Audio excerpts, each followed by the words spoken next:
कहानियों की क्यारी में प्रस्तुत है आध्यात्मिक कहानी कुबेर का अहंकार। यह एक पौराणिक कथा है। कुबेर तीनों लोकों में सबसे धनी थे।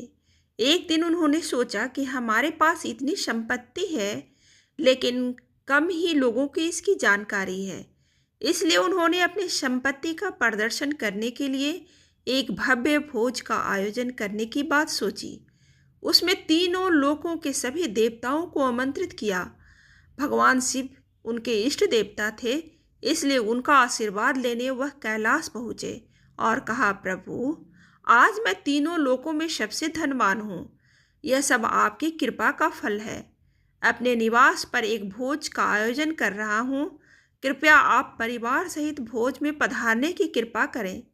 भगवान शिव कुबेर के मन का अहंकार ताड़ गए और बोले, बस, मैं बूढ़ा हो चला हूँ, कहीं बाहर नहीं जाता। कुबेर गिड़गिड़ाने लगे, भगवान, आपके बगैर तो मेरा सारा आयोजन बेकार चला जाएगा। तब शिव जी ने कहा, एक उपाय है। मैं अपने सबसे छोटे बेटे गणपति को तुम्हारे भोज में जाने को कह दूंगा। कुबेर संतुष्ट होकर लौट आए। नियत समय पर कुबेर ने भव्य भोज का आयोजन किया। तीनों लोकों के देवता पहुंच चुके थे। अंत में गणपति आए और आते ही कहा, मुझको बहुत तेज भूख लगी है, भोजन कहाँ है?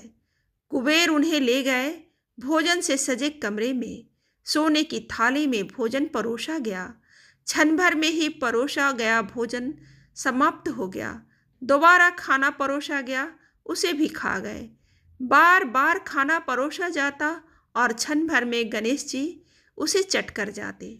थोड़ी ही देर में हजारों लोगों के लिए बना भोजन खत्म हो गया, लेकिन गणपति का पेट नहीं भरा।